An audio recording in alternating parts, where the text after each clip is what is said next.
Go ahead. Morning, everyone. Thanks for joining us on our fifth webinar. It's good to spend time with you, if only virtually. Aaron indicated that, gave you a sort of overview of our focus and our intentions. And of all the webinars, I suppose this one I found sort of constraining to put together because for a couple of reasons. We have the 2 hours. You're a heterogeneous group. There were many of you who could quite comfortably push me out of the chair and deliver this content at least as equally comfortably and fluently, given the experience and background that you have. And yet there are others of you who are really developing the fluency with which you understand the entire model. The heading is a little misleading, and Tier 3, to the extent that in some circles informally and inappropriately probably, Tier 2 becomes synonymous with check-in, check-out. Tier 3 becomes synonymous with FBA. I know we have wraparound and renew and possibly other intensive behavioral supports, but the one that we feature most frequently is FBA BIP. And so this is really focused on that rather than on, we really need probably a broader theoretical premise, maybe Bronfenbrenner's work, to take a look at, say, wraparound, and to take a look at how the different levels of the environment interact. But so I just wanted to hope that each of you still find some benefit from material that you've doubtlessly presented many, many times yourself. So without further ado, again, I've been asked in the past to make sure that everybody knows who their presenter is and has a face to associate with the name, and I got tired of the old picture, so I added a new one. And this is your presenter right here. The other 5 people in the pictures are my first cousins. In the back row, that would be my cousin Ray and my cousin Gib. And the ladies in the front row on the left is my cousin Marie and my cousin Maura. Here's the backstory. I obviously come from a large Irish Catholic family. My mother was one of 7 children, 5 of whom were girls, all of whom were pregnant at the same time. So what you're looking at, the 5 Corbett girls, the class of 56, the 5 of us were born within 4 months of each other. They are 4 of my 35 first cousins on my mother's side alone. So now that you know a little bit more about me, I'm sure I've just enhanced your learning experience because we've made this more personal. Oh, I feel obligated to point out that I'm not a necklace-wearing sort of guy. I have one on there. You'll notice it's a shark tooth that one of my other cousins, Marie's sister, actually strapped around my neck right before the picture. And it came off my neck 2 seconds later and has never been back on again. But there I am, captured for posterity, rocking the shark tooth necklace. How about that, huh? With my Gloria Vera. Okay, so the behavior pathway model, logic model, has been our defendable theory of action that guides nearly everything we do in PPIS. It's based on the premise that basic behavioral theory, that an individual acquires a behavior when they allocate it under certain environmental conditions and get reinforced for doing it. And that's how behavioral repertoires get developed. Not everything we've talked about has been exclusively based on behavioral theory. It has integrated some cognitive behavioral theory, especially the last webinar. But we always start with the foundation of what we might call, in this case, the 5-term contingency, what used to be called the 3-term contingency when we talked about antecedents, behaviors, and consequences. In relatively recent years, the notions of contemplating the consequences in terms of their function has been emphasized, as well as adding the idea of setting events to help us understand why the antecedent sometimes does and sometimes does not trigger the behavior because of the way in which the setting event makes the consequence, the reinforcement valence of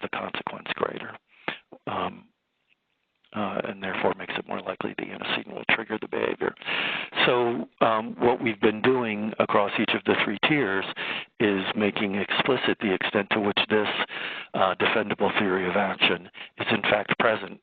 It's probably most obviously present when we do FBA BIP.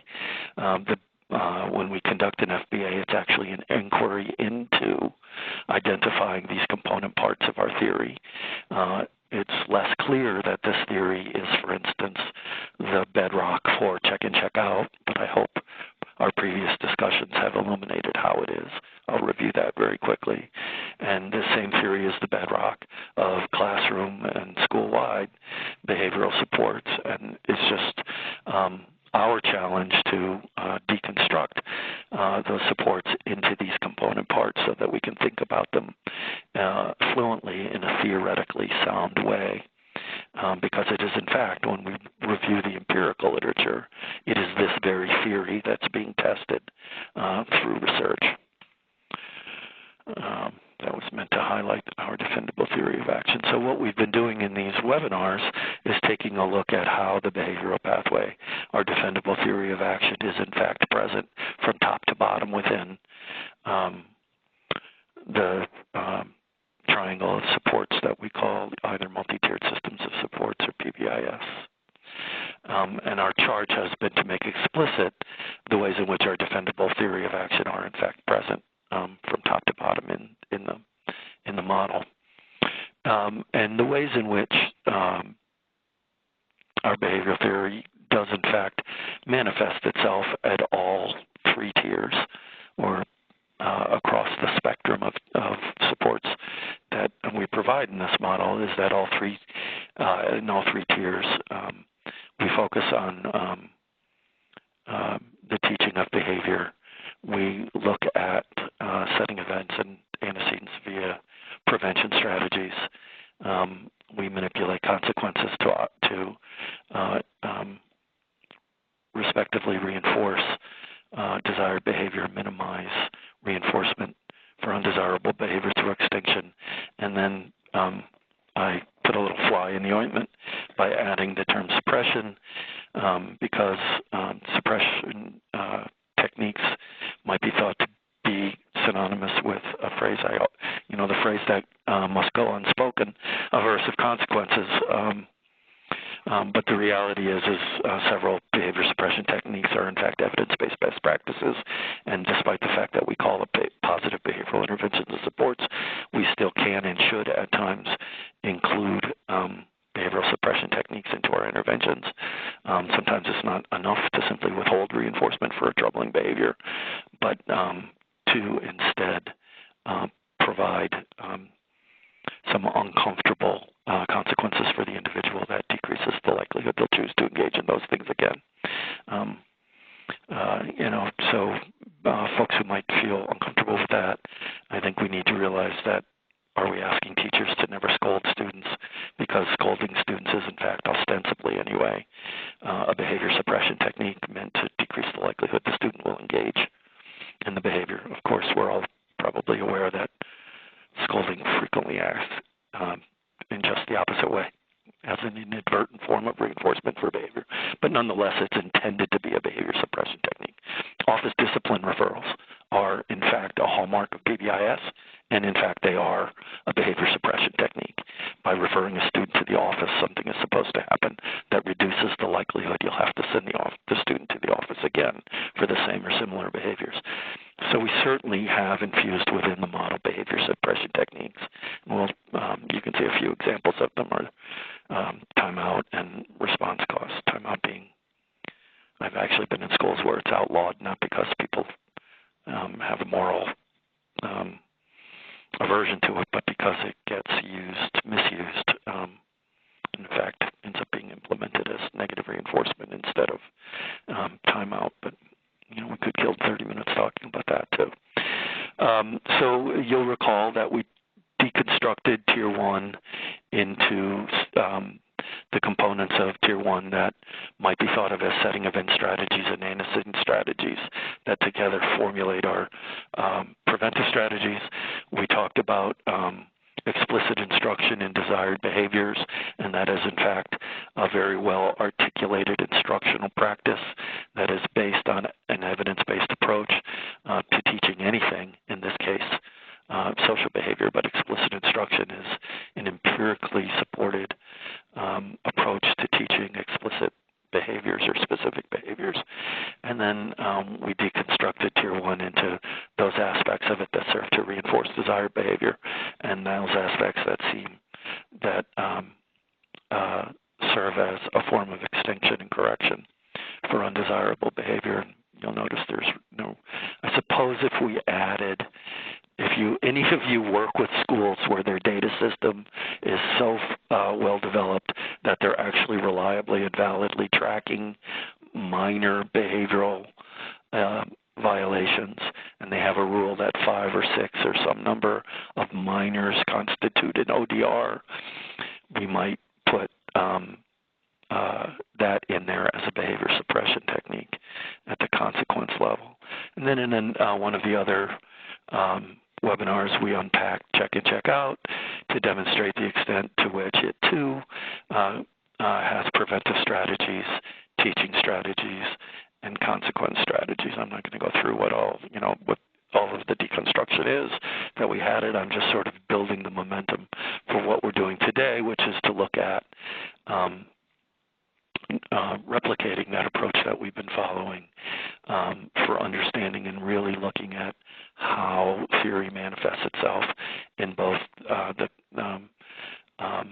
our data collection, the type of data it drives the type of data collection we do when we're conducting an FBA, and it certainly provides the parameters for how we develop a BIP based on that FBA.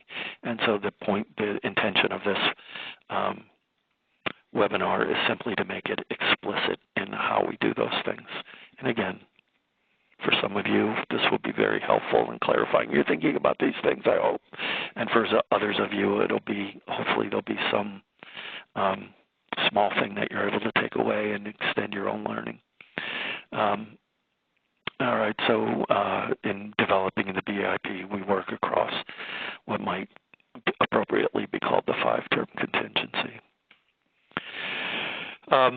When in working in Tier 3, particularly with FBA, we extend the behavioral pathway and its 5 components. We add 3 additional ones.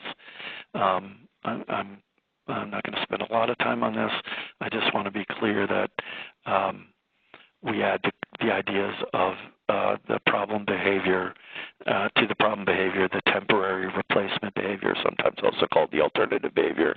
We've also added to the behavior pathway the idea of our goal for the intervention, the desired behavior, and we've added the idea that if in fact this model is at work sustaining the behavior of all of the kids in the school, and that all of our behavior is constantly under the influence of this theoretical understanding for why humans do what they do, then at the end of an intervention for a student who presents as an outlier, it's a student who requires highly individualized and intensive supports, by the end of the intervention, we're hoping that that student can be supported by the types of consequences that typically support his peers, who are adequately supported by less intensive, less individualized levels of support, Tier 1. And so we're going to deconstruct this model into what does it look like when we put this model together for Tier 3. I guess I'll say this too, as I put this together, those of you who were on the webinar last time understand that I have a great deal of respect for behavioral theory and applied behavior analysis. I believe individuals who are tasked with supporting behavior change in others are up a creek without a paddle if they don't have a fluent understanding of the behavioral pathway, if they can't walk into an environment and deconstruct what they're observing accurately into how the behavioral pathway is at work at any given time. But I am not a dyed-in-the-wool behaviorist, and as I've confessed before, my favorite theorist is Albert Bandura rather than B.F. Skinner. But I believe that the foundation, because I believe those things because I believe the idiosyncratic ways that people perceive, think, and feel are critical to supporting our attempt to support their behavior change, that it's clinically relevant and important to make inferences about people's private realities and add that information to the narratives that we construct about why they do what they do. And so as I thought about this, and we got into some of that in the last webinar when I talked about trauma and its effect on the idiosyncratic ways people not only perceive, think, and feel, but also the physiology, the actual mechanics of the brain, and that all of those things are conspiring or complicit with one another in creating momentum for the student to engage in repeated behaviors. So as I thought about this, given the time constraints we have, I debated whether I should, focus on the more social cognitive theory aspects of behavior change that I think are so relevant and important, or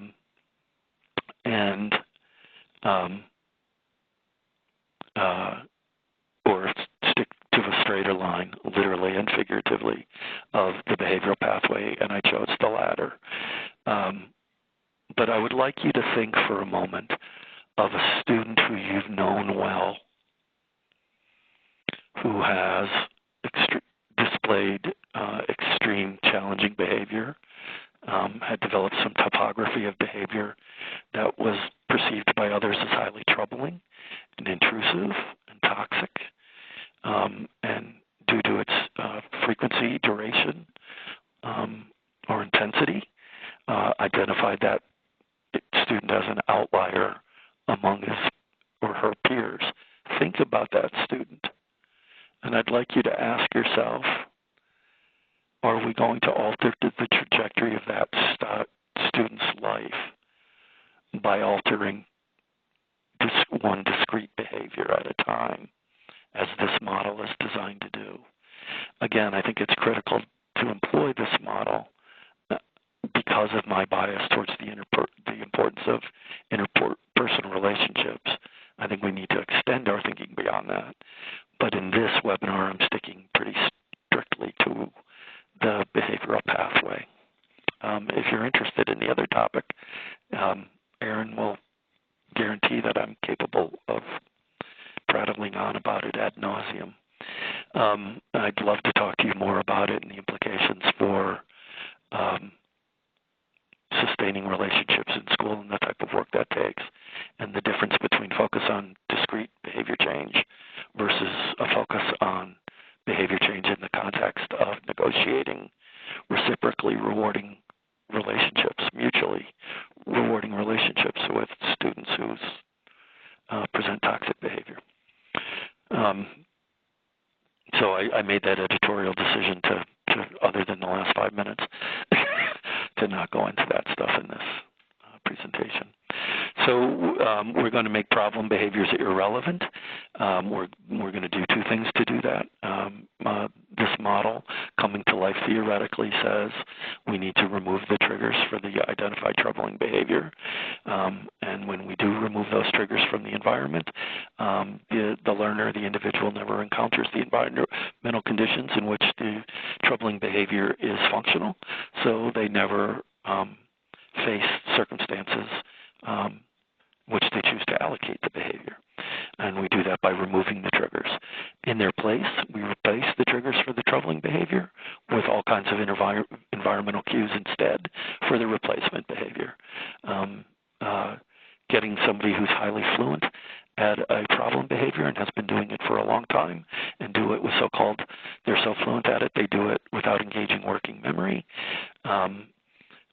Getting them to self-regulate in the moment and stop doing behavior A and do behavior B in its stead can be a humbling endeavor, whether you're trying to change your own behavior, a colleague's, a teacher's, or a child's. And so we really need some pretty powerful powerful environmental cues to support the person in discriminating and consciously regulating their behavior in the moment to say, oh yeah, left to my own devices, I historically have engaged in behavior A, but all of these cues that you're putting in the environment for me, the removal of the cues for the troubling behavior and the inclusion of the cues for the replacement behavior help me negotiate that moment in time more successfully. And so we need those powerful cues in the environment.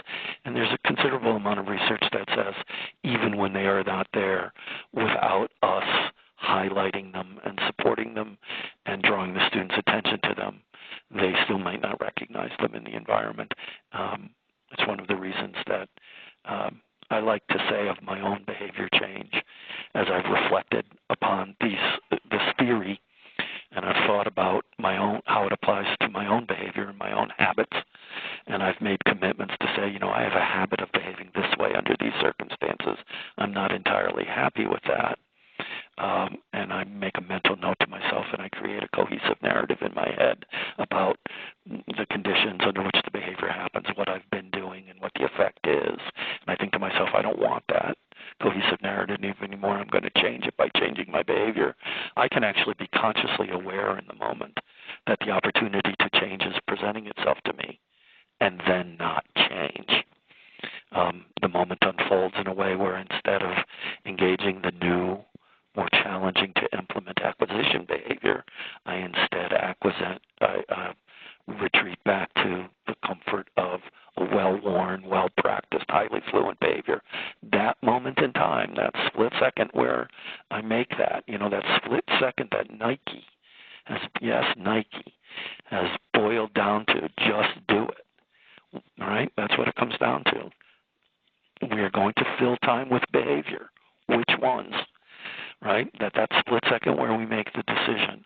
These environmental cues to support the student need to be incredibly powerful for them to first perceive them, to process them, and to use them as a support to engage in the new behavior that we rehearsed. No small task. I guarantee you the teacher has to be so committed to this model that they have to show up in the moment when the student's about to make that choice and help them reflect on those cues actively in order to help them self-regulate through that point in time. Again, I'll remind you of the image that I used last time of the Colorado River and the Grand Canyon. And it's so easy for the river to continue its path through the canyon that it's carved for so long, the metaphor being the history of affluent behavior, and instead to carve a new path through the canyon wall with that replacement behavior. Pretty challenging. In order to, we need to teach a replacement behavior through explicit instruction that is both more efficient and effective than the problem behavior. I believe this is where we fall down a lot on our interventions, our BIPs in schools.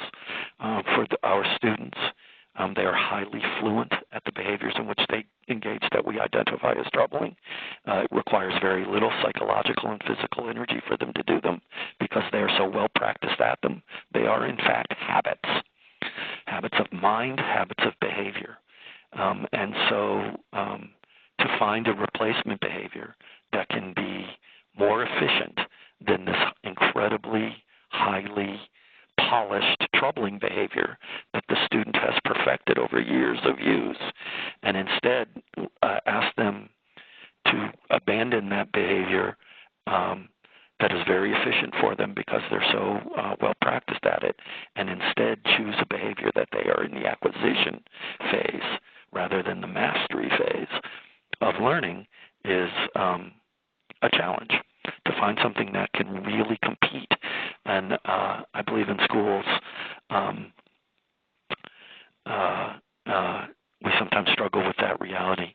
We can't get this backwards and make the replacement behavior harder to do and less reinforcing, and lecture the student to do it anyway because it's the right thing. We can't ask the student to overcome theory at work. We have to put theory to work for the student. I was recently ultimately doing some effectiveness of a behavior, of course, has to do with the amount of reinforcement it earns for the person, right? So efficiency is how hard do I have to work. Effectiveness is how big is the payoff I receive in terms of reinforcement. And that if we conceptualize behavior change as taking a risk,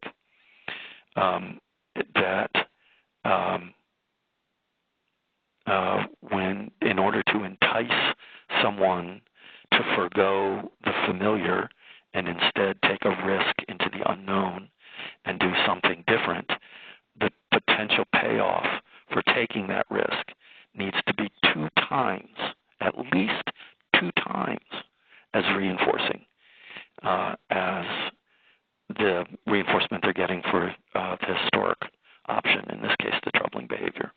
I've not said that before out loud. I've been reading about it recently, so I'm not sure if I was clear about it. But in essence, what it says is the replacement behavior needs to be twice as reinforcing as the troubling behavior for the student to, in the moment, take the risk and say, okay, the payoff for the replacement behavior is potentially so much greater than the problem behavior, and in this case, it's been quantified as 2 times greater. And for me, that's new learning. I don't know if anyone's, I'm actually reading about this in the context of people taking risks to change their behavior and the conditions that are necessary to set that up. So I had never read about that quantification before. If you're interested, email me and I'll send you the literature I've been reading to that effect. And we're then going to be very clever in the way we organize the environment to reinforce the replacement behavior and withhold reinforcement for the troubling behavior, so-called extinction. And in fact, we may add behavior suppression techniques or behavior weakening techniques for the troubling behavior, because in fact some of those we do have evidence-based practices in that regard. Aaron? Questions?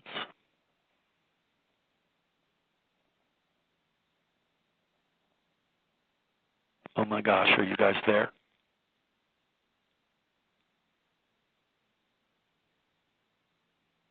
I cannot hear anyone.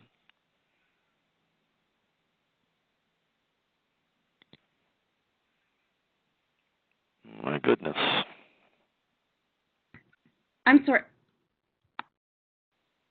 Kevin, I couldn't get myself off mute. You're fine. Yes, we can hear you. I apologize. Okay. We do have one question. Just give me 1 second. I was trying to get the question while I was trying to unmute myself. Okay. God, muting Aaron, that has an appeal. What? Nothing. You say muting Aaron? That's nice. We're recording. We're recording this. Okay, so for a point that reinforcement has to be twice as rewarding as a reinforcement for the behavior, is there research or citation for that? Or there is. Of literature that we can look into? Yes. Email me and I'll send it to you. Okay.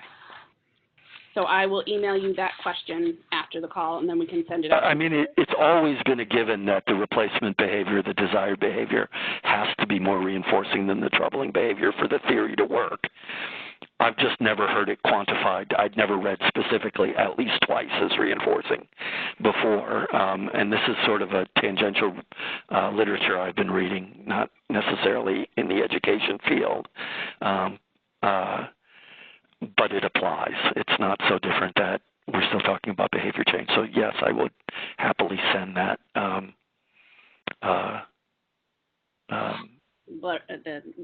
References. The citations about where I got that, yeah. Okay. I have it bookmarked. Okay. As of right now, I don't see any other questions. So I'm going to turn it back. Good empiricist, though. Don't just take my word for it. I could be talking smack.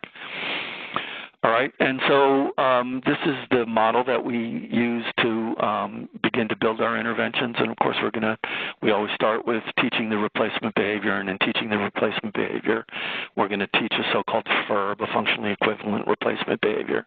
We don't want the individual to have to forgo the source of reinforcement they've been enjoying. Instead, we want them to initially learn to access it in a more socially acceptable way. And then we want to ensure replacement behaviors are systematically shaped over time to increasingly approximate desired behaviors. Personally, I think this is one of the biggest challenges we face in implementing behavioral supports for individuals in the form of a BIP, because the fact of the matter is that almost every BIP in moving from the initial replacement behavior that serves the same function as the problem behavior or the target behavior, getting from the replacement behavior to the desired behavior almost always involves shaping of the behavior, successive approximations, where the replacement behavior increasingly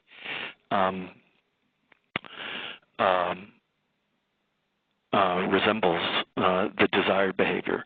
And of course, in making that transition from the desired behavior, from the replacement behavior to the desired behavior, there may be several, a half a dozen more approximations along the way, that is expecting more of the student.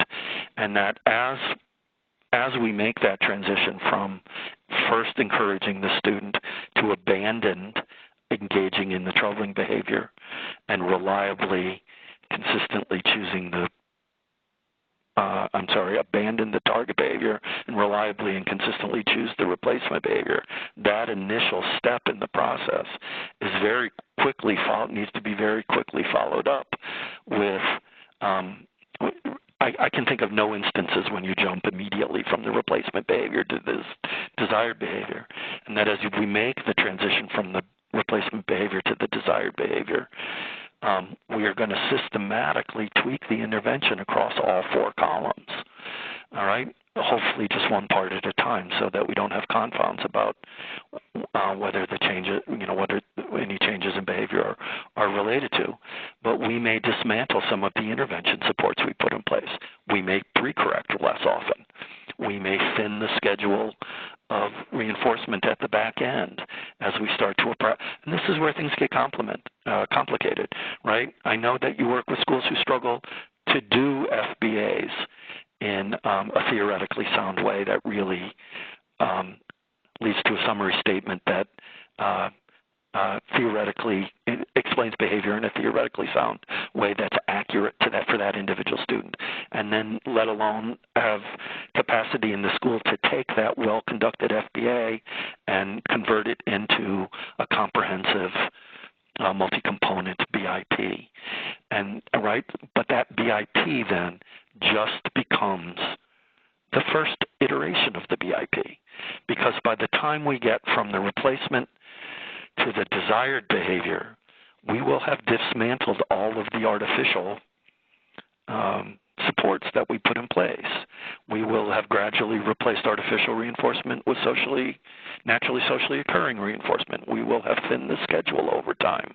We will have upped our expectations for the level of appropriateness of the student's behavioral response, right? If our replacement behavior is the frequently used strategy of a break card rather than a tantrum to escape a task, I'm well aware that tantrum is not an operationally defined term.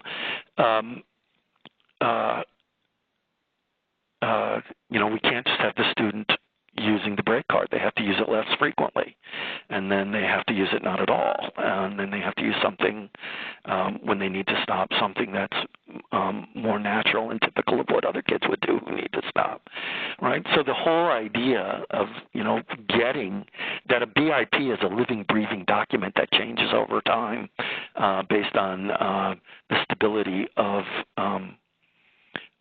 the student's current behavior, which suggests that we can dismantle some of the artificial supports that we've been put in place, and that we're going to do that systematically, one part at a time. We're going to take out a setting event piece and observe the effect of the removal of that part of the intervention on the behavior. Then next, maybe we'll expect the individual to engage in the behavior more frequently or for longer. longer durations or with a different topography. And once that's stable, then we might tweak the reinforcement schedule, right? So I don't mean to like give you the implementation fidelity blues, but if we're struggling with people just doing FBAs to really think fluently in their minds about how this model informs our understanding of human behavior and how we can put that this model, use it to develop a cohesive narrative about what's going on for a student and why the behavior, a theoretically sound cohesive narrative about why the student's doing what they were doing, and then build an initial, right, just getting that, the fluency with the understanding of the behavior pathway, the fluency in collecting data that allows an accurate identification of the components of the behavioral pathway through a process we call FBA, the use of that FBA to develop the initial iteration of a BIP that by definition, in order to get from the replacement behavior to the desired behavior, is going to shift over time based on the collection of meticulously and rigorously collected data. And that's what the model's asking. And your charge is to support people in that entire process. I don't want to be overly cynical about this or skeptical, but I've been in a lot of schools where the folks in the schools aren't bought into, they're not tenaciously committed to the idea that if you put theory to work for you like this, change and learning will happen. And so they see it more from an administrative requirement perspective. They don't really understand the enterprise they're a part of, and so it becomes something less than what I've just described. I don't know if anybody wants to weigh in at that and say, oh, Kevin, you're unduly dark. I've got people who are humming doing that, and they're making database decisions about tweaking the BIP on a weekly basis, and the teams meet regularly, and they are scientists in shaping the change in trajectory of students' learning. Anybody want to weigh in about how that's going in your schools? Am I overselling what a real challenge it is?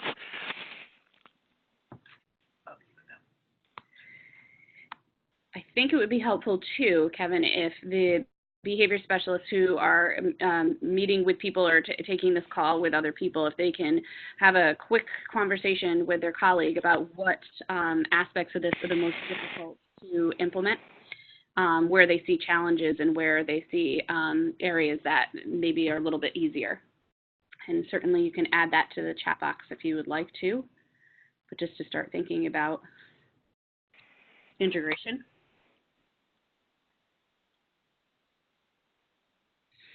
I don't see any questions in the chat box right now. What are your thoughts to everyone who's listening? What are your thoughts on this?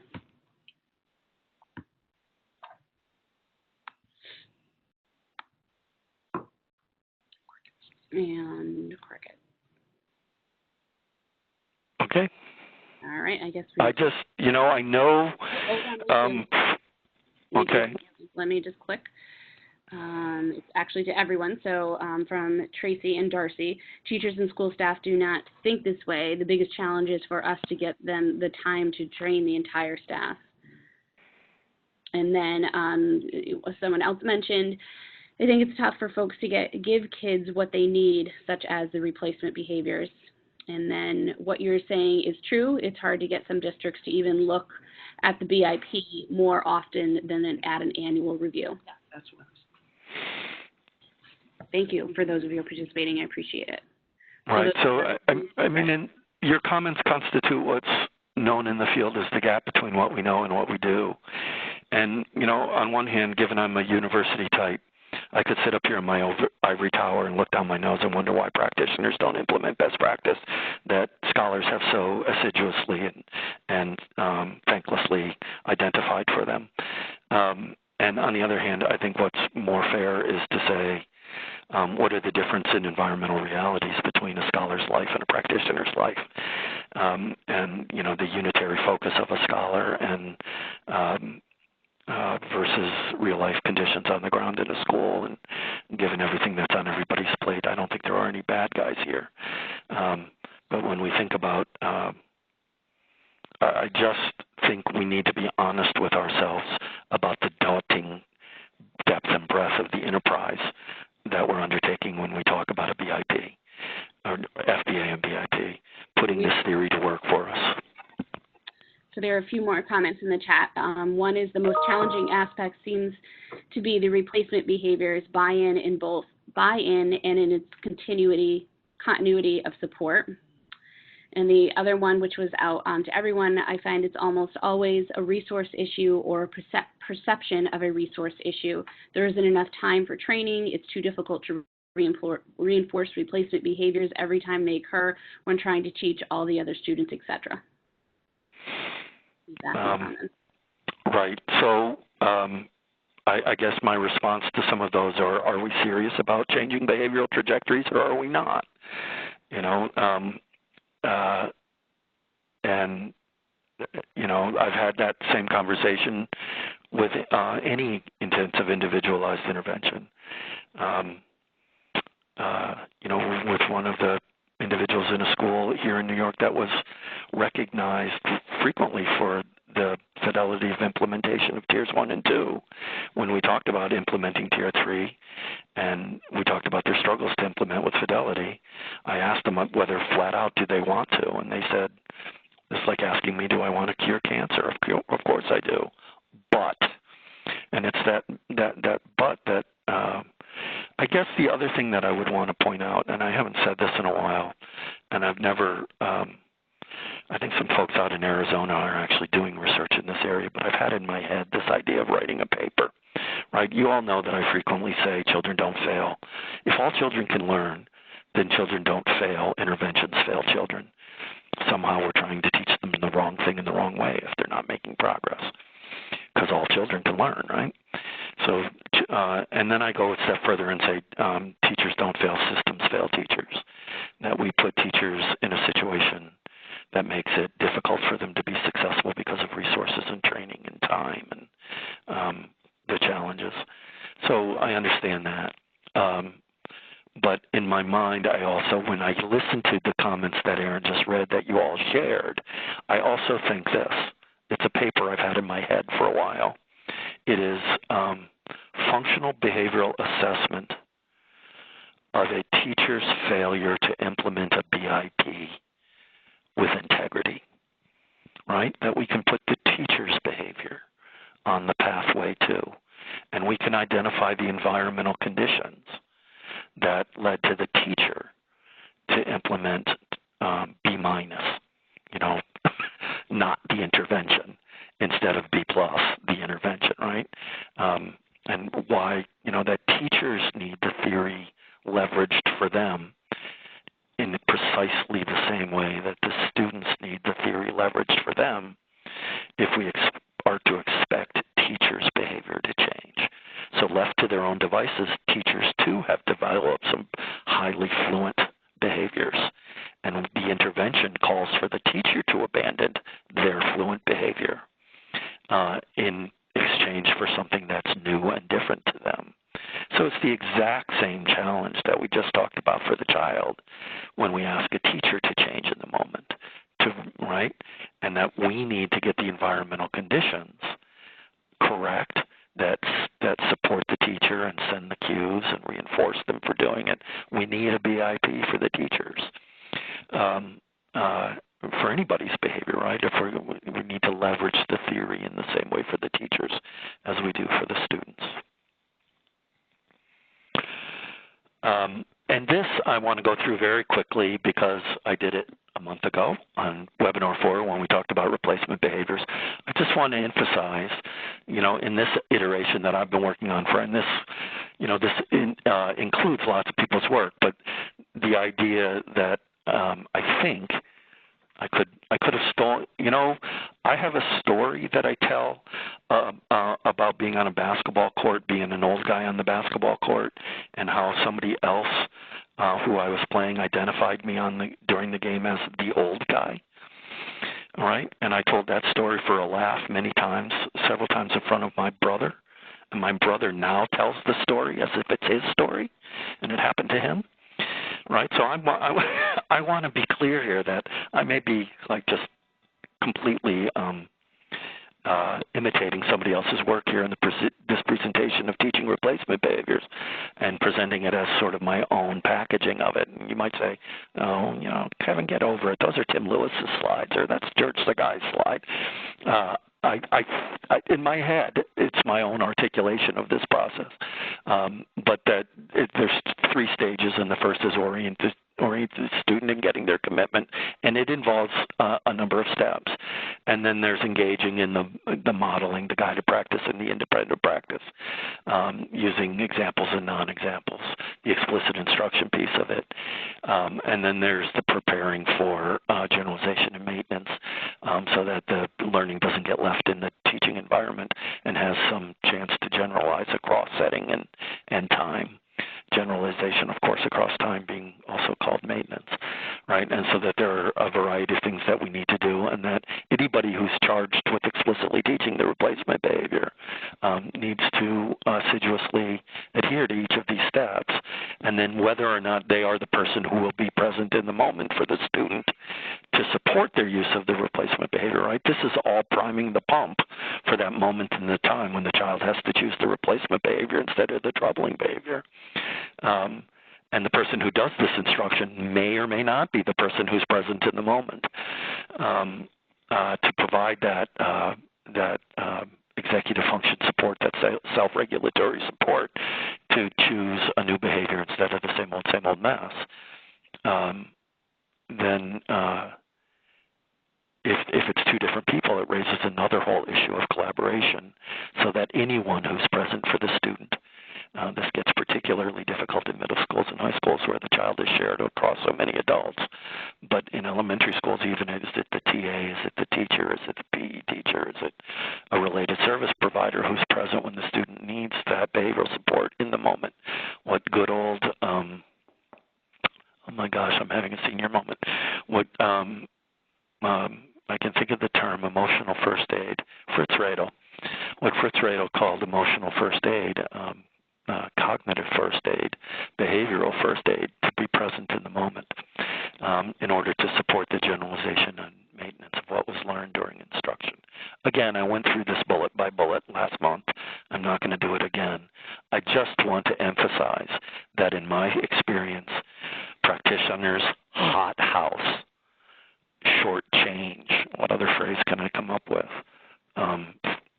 Phone in their performance on teaching the explicit behavior, that the need to meticulously engage in what we know about effective social skills instruction during the teaching of the replacement behavior is underestimated and under-implemented. I have my own one example of when I went through these procedures meticulously with a practitioner with whom I was collaborating in hopes that she would then engage in these processes. And I went to observe what she did, and all of this happened in about 90 seconds as a one-soft description to the child about what she wanted instead of what he was doing. And I was, all right, my inclination was to be chagrined at her failure to implement, and instead, following the same logic that I use for children not failing and teachers not failing, I had to ask myself, what was it that I did that didn't get the teacher? Rather than, as so humanly tempting to blame the teacher for coming up short, I had to really work hard to say, well, how did I not create that circumstance that would lead to a better teacher outcome and have the teacher implement with better fidelity? It's constant. I mean, in lots of ways, CSIS workers, behavior specialists, I mean, that's your job to sort of relentlessly come back to, the needle didn't change, the needle didn't budge. Given everything I've done, there will be a real temptation to disparage those whose behavior you're trying to change, and to resist that urge, and instead put your nose back to the grindstone in sort of with sort of a Zen-like patience and persist. My hat's off to you for, if it's any consolation, just know that because I happen to be chair of the department, I face some of the same challenges on a daily basis. of my colleagues listen to this webinar. All right, so there's our overview of, what the teaching aspect of putting our theory to work looks like at Tier 3. We're going to move into altering setting events. For me, this is relatively new learning. Maybe it's not for you, but I've never, until it's been within the last 6 months, or at least the last year, that I had never distinguished between the subtle difference of eliminating a setting event versus neutralizing a setting event. I believe I've stolen this concept from Rob's doc student who did all the BIP work, or FBA work, Sheldon. I think I stole this, or learned, let me put it that way. I learned this concept from Sheldon's materials. And so that when we're trying to directly intervene in the environment, the aspects of the environment that we've labeled setting events, we can either do so by eliminating them so that the student never encounters them, and we never create conditions by which the student perceives the potential reinforcement as more satisfying, more rewarding. We never prime the pump in that way. We never create so-called establishing operations. And sometimes our environmental reach is insufficient to eliminate a setting event. We know the student has been exposed to it, so we attempt to neutralize it. Setting events, I think it's important to distinguish between the two. I think sometimes when we're developing our summary statements based on this logic, one of the things we struggle to do is articulate what part of the environment are we going to contemplate and consider the setting event, and what part of the environment are we going to identify as the antecedent. It's sort of a clinical exercise that requires you to put your mind to work about how you're going to articulate that arrangement. I think it's good to have a sound understanding of the difference between the two phenomenon, where setting events increase the likelihood that an antecedent will trigger the problem behavior by temporarily enhancing the reinforcement value of the consequence. That's a recent learning for me. I've, for a long time, understood that setting events, their presence, increases the likelihood that the antecedent would trigger the behavior. I didn't understand the mechanism by how that did that.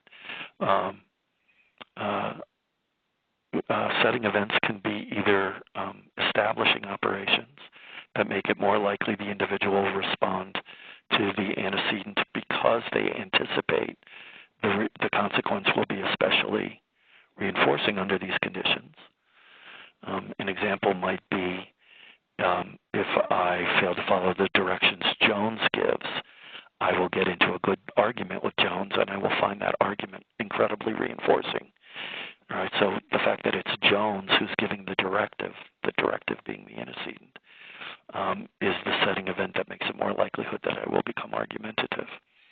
Whereas if Smith gives the directive, experience tells me that Smith doesn't get sucked into power struggles, and so engaging Smith with that behavior is not going to be especially reinforcing, so I'm not going to bother to even allocate it because it's going to be neither efficient nor effective to engage in the behavior when Smith is present instead of Jones. Right? So that the idea that the setting event actually, which that occurs at the beginning of our pathway, is actually made operational. Its effect on the model is tied directly to the component that is 4 items away, that you have to go through antecedent behavior and all the way over to consequence to understand the mechanism by which the setting event operates on the antecedent. Frankly, was and I can even reference who I learned it from. I learned it from George a couple of years ago in Connecticut. Whereas antecedents occur immediately before the problem behavior and act as relatively immediate triggers. There are a couple examples there. Previous conflict at home with parents is the setting event, increases the likelihood Alan will say no and argue the problem behavior in response to a teacher directive, which is the antecedent because he will find being told to leave the classroom the maintaining consequence especially rewarding after the conflict at home. right? So perhaps at home he wasn't able to escape the conflict, and he will find being able to storm out in the school particularly reinforcing because he was denied the ability to storm out. So he's in, oh God, I'm forgetting my language, the opposite of the satiation effect.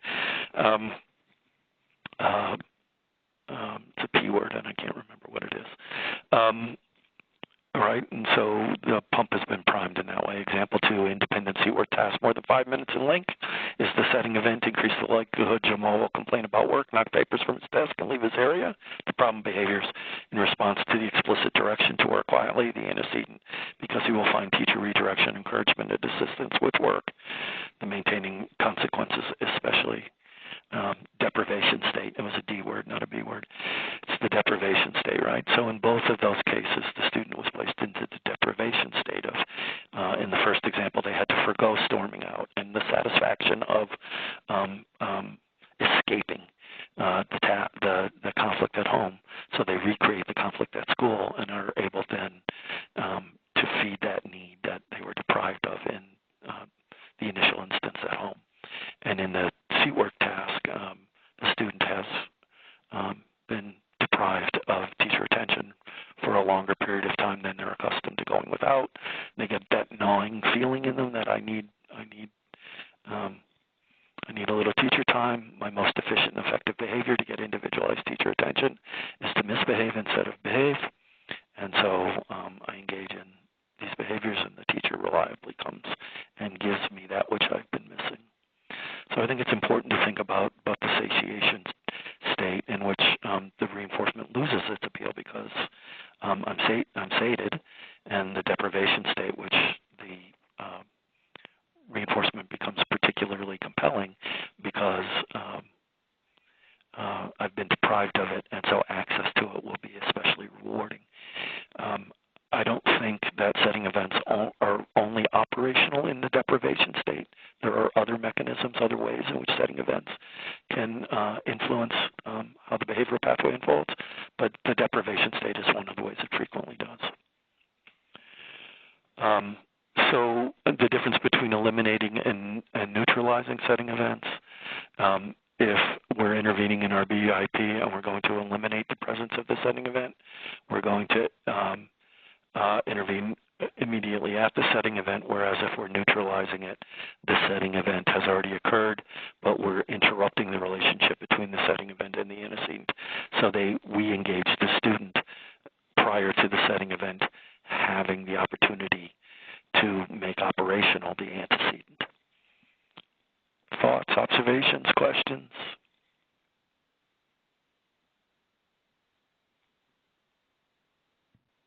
There are not any questions right now in the chat box, but I'm going to give the behavior specialist a minute to digest this because we've never really talked about eliminating versus neutralizing setting events. So this is one of the first times we've put this on the pathway, or I know we've done in a formal presentation with the behavior specialist. So I'd like you all to think about what those two words mean and what that might look like. If you would like us to provide you with examples, let me just check my chat. There are some examples coming. Oh, okay. Well, I might mention, I'm sure Erin recognizes, and I don't know where we are in distributing the FBA VIP. Nope. Can I mention some of these slides are... We're still at the... Right. Some of these slides are facsimiles closely related to slides that Joe Otter, Dorothy, Novogrodsky, Erin, and I have developed over the last 33 years. How long? And I think Heather might have been involved at the end. So they'll look familiar, and a slide that looks something very much like this is on the new, what eventually will be the state-vetted FBA. Mm-hmm. So I have one thing. In our region, we've embedded eliminating and neutralizing in our conversations around setting events, and our participants have responded very well to that information. Good job. Very proactive there. Region. As I said, for me, it was, you can't include in your own presentation of the material, that which you haven't been exposed to yourself. So sometimes at conferences I make a point of, if you've noticed, George Sagai always does the presentation for the newcomers to PBIS. And, you know, being that we've been at this for a decade or more, you might think that that's not the one I want to go to. But you can learn something every time you hear it. What it has helped them do what? There was another chat, but it comes and goes so quickly I can't read it. It's helped them to grasp the understanding of a setting event versus an antecedent event. Right. I would ask this of the folks who are sharing, as well as what about when setting events happen outside the brick and mortar walls of the school and the reach of the school? Do you talk at all about partnering with community-based organizations or the systems of care approach, or maybe even wraparound, as mechanisms to more effectively integrate setting events that may occur in the community or home outside the school? Is that something that's on the... I took those slides out, by the way, because, you know, we don't have a ton of time. Just two more comments just for me to read for you. In much of my work in schools, it's very hard to determine setting events as much more, as it is much more clinical than the other pieces of the behavior pathway. We have started to focus a lot of work around the antecedent events. That new conversation is more effective in my work. And then following up on that, another reason said I find that folks conflate setting events with things like medical conditions or factors that are not. I'm sorry. Yeah, we are recording. Yeah, no, I know that people do conflate them, and it's a pet peeve of mine when they do that. I think if we go back, and you'll notice the word temporarily underlined and bolded in the definition of the setting event. Somebody doesn't temporarily have autism spectrum disorder. Now, I've heard other people have argued to me that its manifestation ebbs and wanes, or wanes and waxes, or ebbs and flows. So you might consider it not a static or condition, a disability. Personally, I don't buy it, and I wouldn't recommend you present immutable trait characteristics of an individual as a setting event. But I'm sorry, Erin, that was my buzzer was rude. I just think that sometimes, well, first of all, I think that we're allowed to write summary statements that don't have setting events because they are, in fact, the most difficult to empirically identify aspect of the behavioral pathway. And even in the research, it's acknowledged that because setting events can be temporarily distant, and again, I don't know that anybody's established like how temporarily or geographically distant they can be. You know, we're not talking about trauma at age 2 as a setting event. But I don't know if it's, 4 hours, 24 hours, how long before something can no longer be, just from a temporal perspective, from a distal perspective, both either temporally or geographically, how I've not seen that articulated. But what I have seen articulated in the literature is an acknowledgement that reliable and valid identification of setting events is more challenging because they may well be temporally and geographically more distant. I guess I would encourage you to not blow off setting events for that reason and just say we don't have the mechanism to reliably identify why the antecedent triggers the behavior sometimes and not others. If, in fact, you can reliably identify that the antecedent is unreliable in triggering the behavior, it does sometimes and not others, then you can safely conclude that there is a setting event accounting for that differential responding. And then you just can train your mind to contemplate and run through a list of, well, what might that be? And you might be making a conjecture, and it might be an inference, whereas the antecedent is present in the typically in the same environment as the behavior occurs. It's a tangible, measurable aspect of the environment. It lends itself more to direct observation and quantification. The setting event is a little more challenging. But again, if the antecedent doesn't reliably trigger the behavior, then a setting event isn't present. So I guess I would just encourage you to encourage teams to persevere in contemplating, and as they create those cohesive narratives in their mind's eye about what's going on for a student, that they don't too quickly abandon contemplating what the setting event might be for, just because it's expeditious to do so. So we have one more question that's a little bit more specific that goes to the Part 200 guidelines. So the question is, aren't symptoms of a disability, learning characteristics, etc., that impact the ability to learn or access appropriate behaviors, the contextual factors required by NICED's Part 200? I don't have the guide. I could go to, I know where to look for the guidelines in our Day 2 FBA presentation, but I'd have to pull it up. And I'm also the weak link on the guidelines on the FBA, the state level, the TAC FBA team. Dorothy and Joe and Aaron will attest that I was more driven by practice and less by the guidelines, at least initially. They won me over by the end. They assured me that as behavior specialists, the folks with whom you work are as motivated by the guidelines, or perhaps more so, as they are by sound understanding and implementation of theory. I would naively say, well, if you do it in a theoretically sound way, how can that not be best practice? And they would roll their eyes at my naive self. I don't know, Aaron, do you know the regs off the top of your head? Or do any of the other behavior specialists have the regs in front of them? I don't have the regs directly in front of me. I do know that you would have to be listing the contextual factors. I don't know which, whatever, the number, I don't mean whatever. So I'd have to go back and look that up. But I'm wondering if the person who wrote that could just explain it a little bit better, because we've been interpreting the contextual factors regs in that way. As the disability being a contextual factor? Okay, so I'm understanding this a little bit more now. Thank you. So the comment, I believe, is reflecting confusion between contextual factors and setting events, and I think that's more of the language differences that we're using as setting events, which is ABA,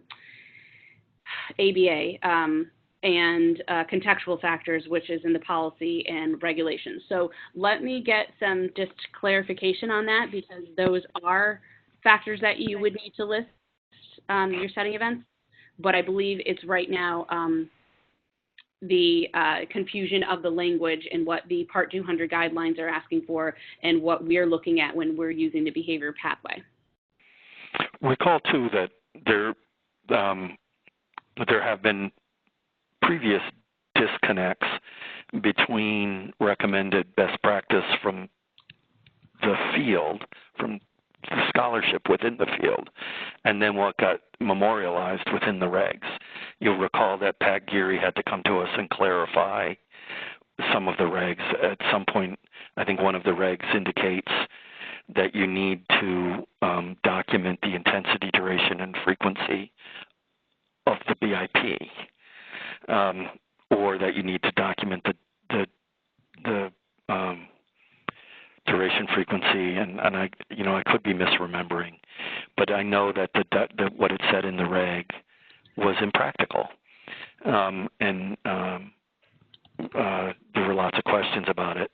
So I think Aaron's right. The reg might be difficult to interpret, or how and whether it directly ties back to recommended best practice. I realize that creates legitimate implementation concerns for compliance on the compliance side, and that practitioners are highly motivated, via negative reinforcement to escape being cited for noncompliance.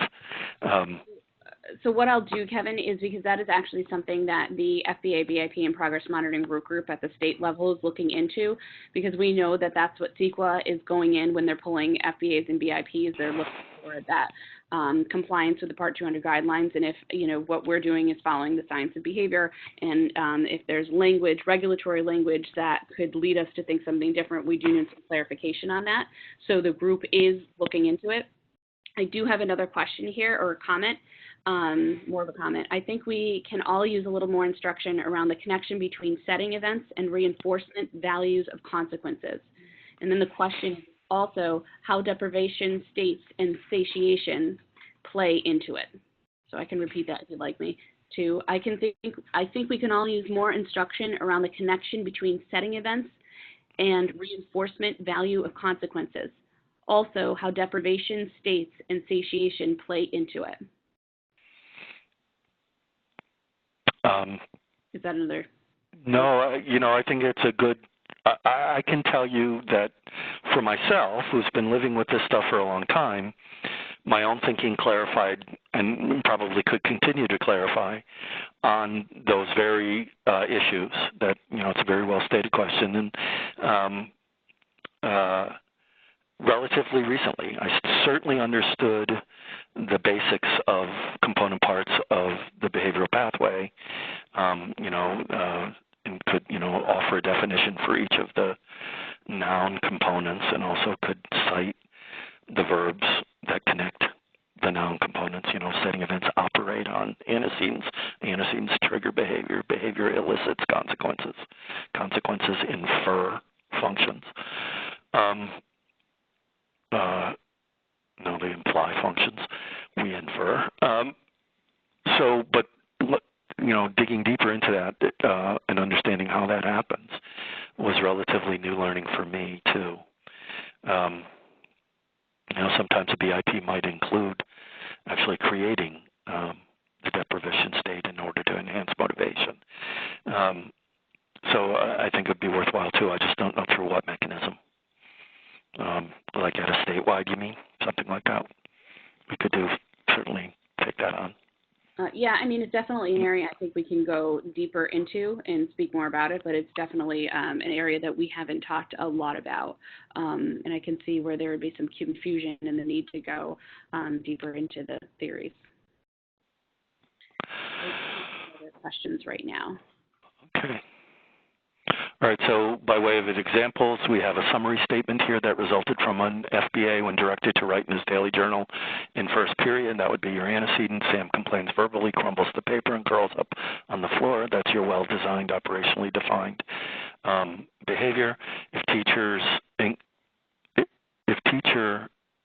encourage noun-verb agreement, if teachers encourage him to reengage, which is a reiteration of the antecedent again. It's the directive in another format. He runs away, so we have an escalation here. He runs away to the coat room where teachers leave him alone. The consequence is in the orange there. These escape, maintain problem behaviors are more likely to occur on days that Sam forgets to take his medication before school.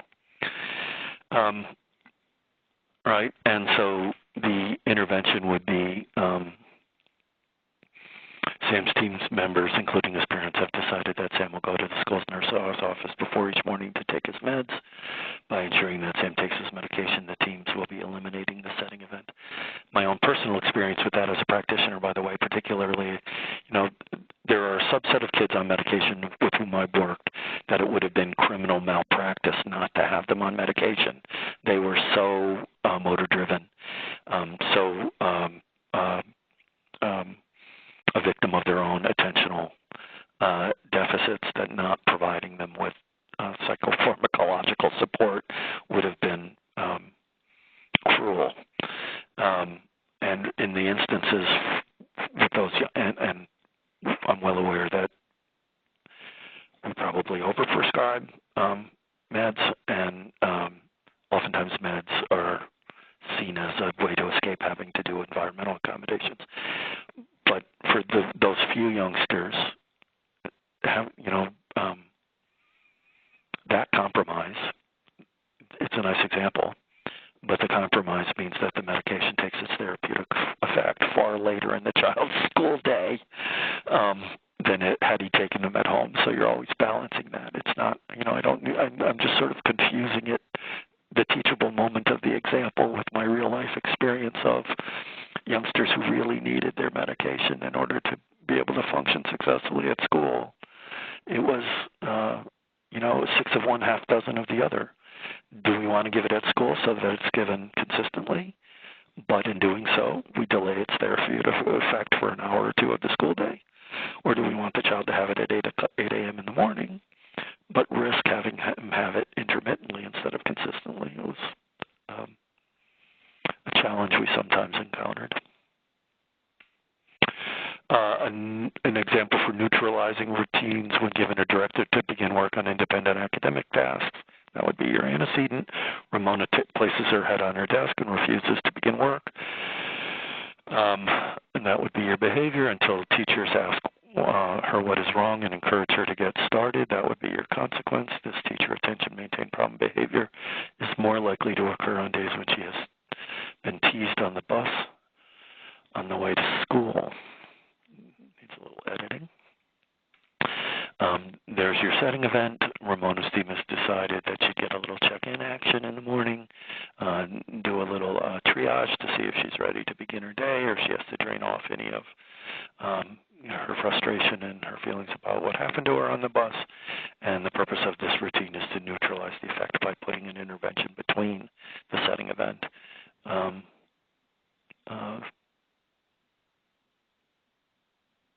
Of course, you could try and neutralize that effect too by changing the other student's behavior on the bus. But all right, any questions before I move on to what am I moving on to? Antecedents. I'll do it quickly. Right. So we also implement the theory by assuming responsibility for modeling, for removing antecedent triggers, and for replacing them with prompts for the desired behavior. So two things, we're going to adapt the environment. So those features of the environment that are identified as triggers for the problem behavior get reduced or eliminated, and in their place we put obvious environmental cues to instead choose the replacement behavior. And when we do that, we are said to make the problem behavior irrelevant.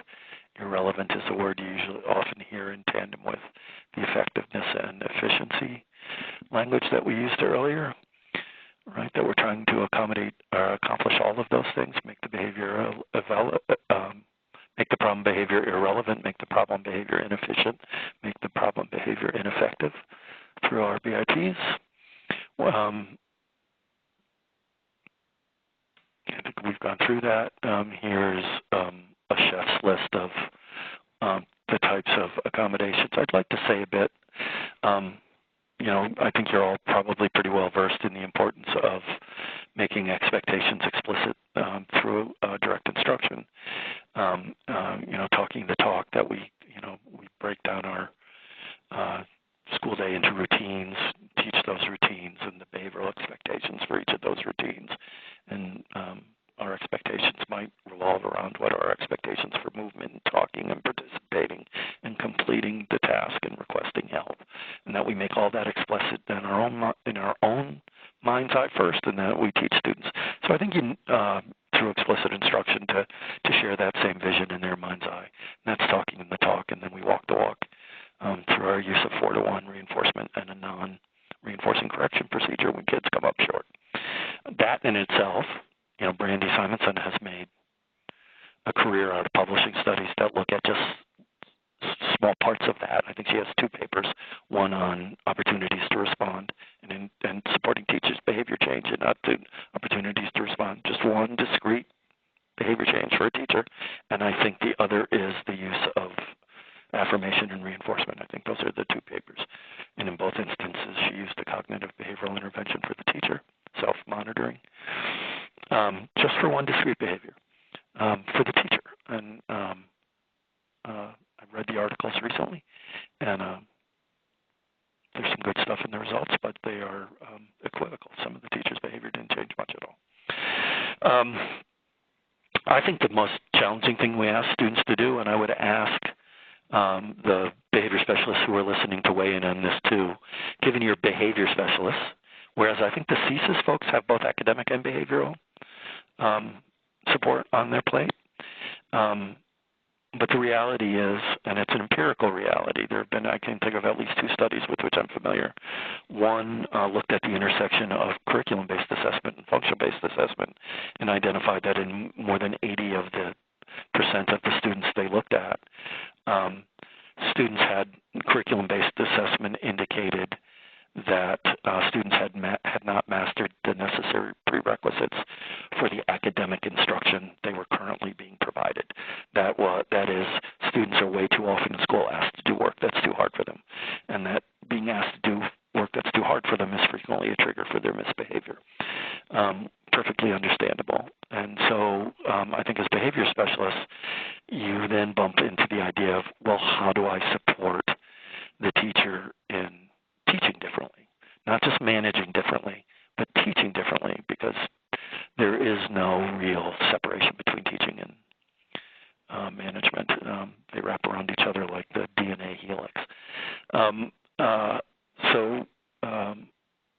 I think, in our special ed program here at the university, I think the most challenging, and many of you are, in fact, certified special ed teachers or teachers, I think one of the most challenging things we ask people to learn how to do is database differentiation of instruction, RTI, and teaching differently than you're otherwise inclined to do because of the information you're given is one of the most difficult things I think we asked.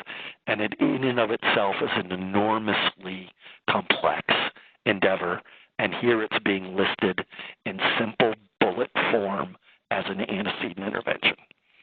But the fact of the matter is we could spend several days just talking about differentiated instruction, both as a path towards better academic attainment, but also as a preventive intervention within BIPs.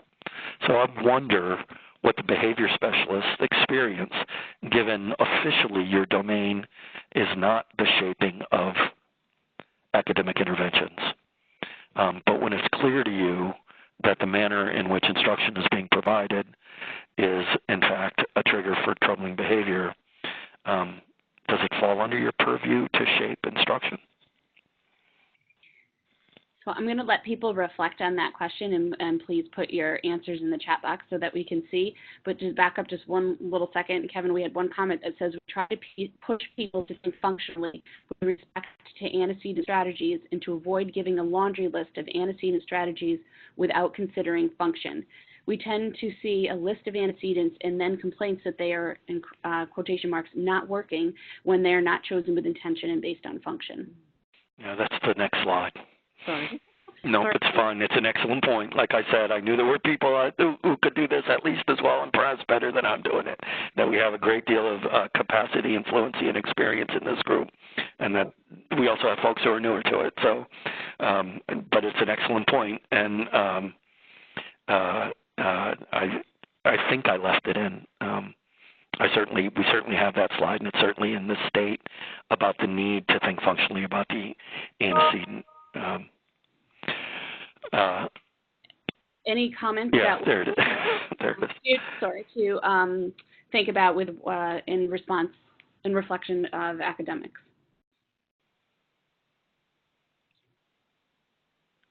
I mean, I think it's just another part of the heavy lift. So people are just responding, yes, I believe it's under our realm to look at academics as it relates to effective classroom practices. Other thoughts or questions? Such as things like opportunities to respond. The person's just continuing their thought here, opportunities to respond. Right. Yeah, it's all part of classroom management. Yep. Okay. I'll let you continue. All right, so based on the point that you went back to add in, it was timely, in fact, because the person made an excellent point that random selection of antecedent interventions devoid of consideration of the function of behavior is ineffective and unhelpful, and I can understand why people might, like, yes, I know this strategy. I've used this strategy. It was good. It worked with Jimmy. It will work with everyone. Well, not if it's devoid. And, given I'm confessing where these slides have been borrowed, this is another of Sheldon's slides. I think we've changed it, but it's similar. During independent reading time in language arts, when several minutes have passed without teacher attention, Maria makes noises, talks out, walks around the room. This behavior is maintained by adult attention. Before we go on, though, I'd also like to point out that over time it became clear to me that in many of our summary statements that we write, we meticulously teach that the behavioral pathway is made up of 5 discrete components: setting, events, antecedents, behaviors, consequences, and functions. But that when we write our summary statements, we often conflate consequence and function, because when you say something like, in order to obtain teacher attention, well, a teacher attention might rightly be perceived as the consequence. It might rightfully be perceived as the function. But if we're going to say they're separate things, I think we should endeavor to articulate them as separate things in our summary statement. So, rather than use an umbrella-like term, teacher attention for the consequence, we might say teacher verbally engages student, which serves the consequence of. And again, it's just a little refinement of my own thinking that you might say, yeah, Kevin, we're hip to that, but for someone listening, it might be, oh yeah, I get that how that could work. So I thought I would mention it there. So we do indeed want to select antecedent interventions that address both the antecedent condition and the function. And so there are a bunch of examples here that all the ones that have red lines through them are examples that are in fact antecedent interventions, but they don't address the function. And only the third one that doesn't have the line through it, teacher provides frequent praise for reading quietly and staying in her seat, simultaneously addresses both the antecedent by ensuring that, frankly, who is the student in this case, Maria never enters the deprivation stage. Right, it's preventing the deprivation stage from occurring, and by delivering the antecedent intervention of delivering that teacher attention contingently on a small amount of work being done. And so, in this instance, we're both addressing the antecedent and in a way that's consistent with the function. I hope this is consistent with what the person who wrote that comment was thinking. Any one of these things could be fleshed out and become a half hour, 45 minutes of, like I said, the process that we're encouraging people to engage is quite complex. And the longer I think about it, the more I understand why implementation fidelity with FBA and BIP is such a heavy lift. Shall I give a moment, Aaron, or are we good? Moving on. Looks like we're good right now. Okay. And so part of what we want to do is eliminate antecedent triggers. Instead of asking Morgan to write an essay in order to tell us what she knows about how the two-party political system developed in this country, let's have Morgan dictate her answers into a voice-to-text software. By allowing Morgan to dictate her response, we have addressed both the antecedent long-writing assignments and the function escape from long-writing assignments. So that pairing is accounted for. We've looked at both the antecedent and the function.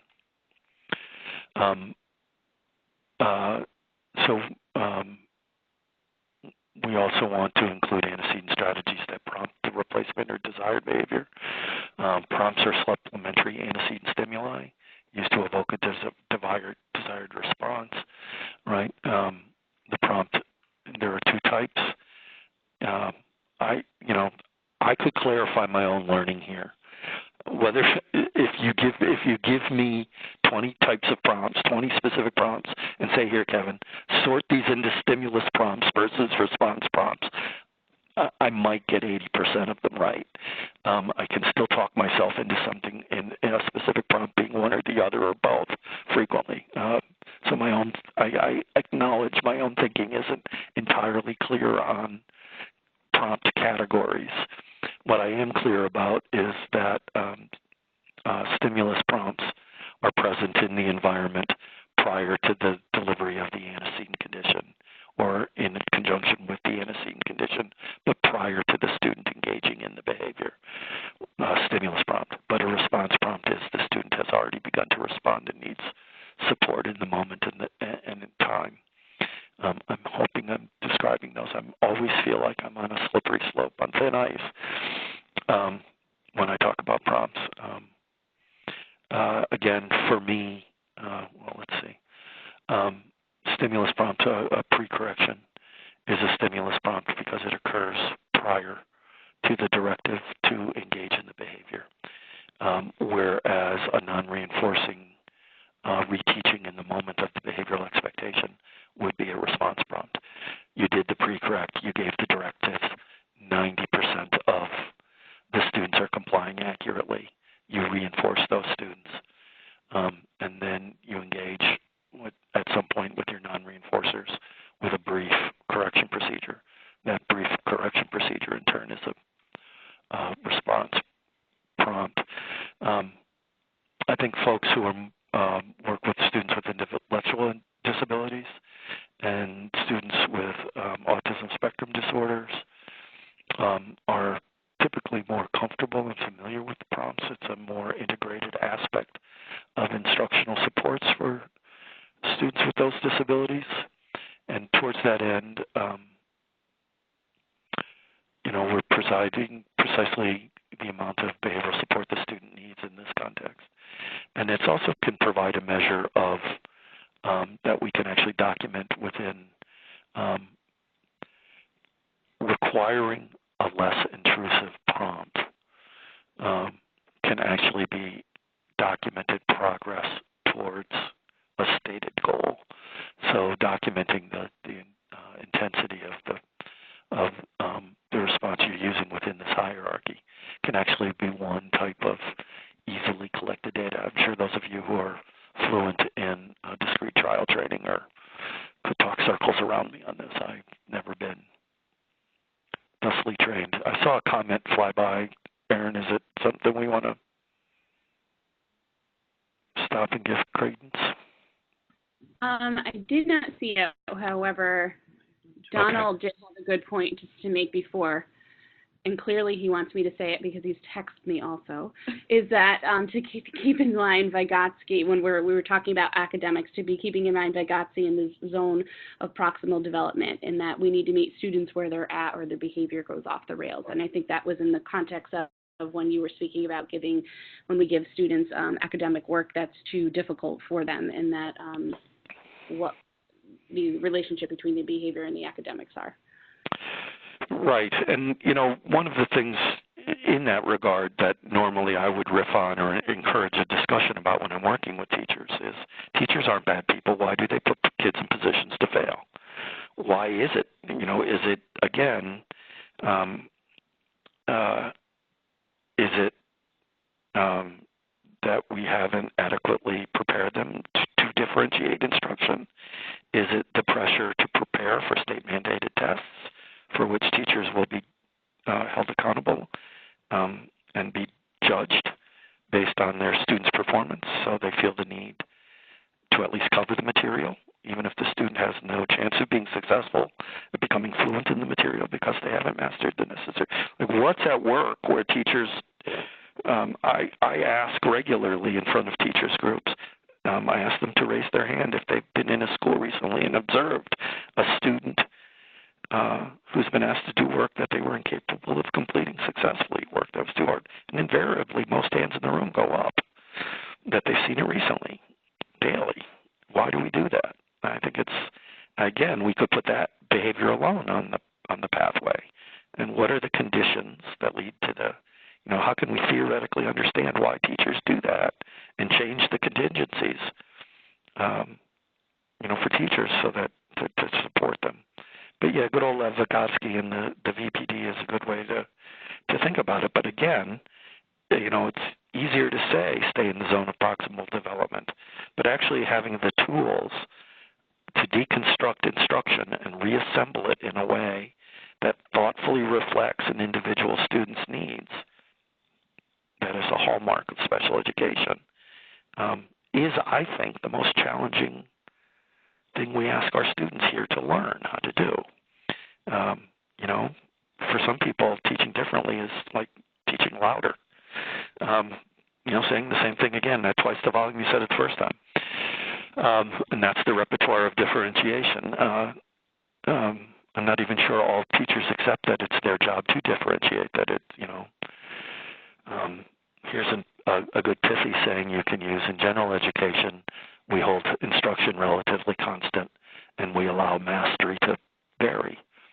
In special education, we vary instruction and hold mastery constant, or at least we're supposed to. Is one way to sometimes distinguish between the two. So I think Don's got a good point there. And I won't even mention his politics. So we're at the back end. We have a few minutes. We're going to talk about how to be clever with consequences, and we really have three broad categories. I've mentioned both of them here. I've just combined extinction and suppression. Extinction being really one form of suppression. But those things we do to systematically reinforce the new behavior, and those things that we do to ensure that the behavior we're trying to change goes unreinforced. I think I've just done that. I think it's important to realize that something, whether or not something is, whether a consequence is truly reinforcing, the environmental event that we insert into the environment in an attempt to use it as a reinforcer, whether it is in fact reinforcing or not, is determined entirely by its effect on the behavior it follows. So you can give stars all day long, but if it doesn't sustain high rates of behavior or lead to the strengthening in the frequency, duration, or intensity of a desired behavior, all you're doing is giving out stars.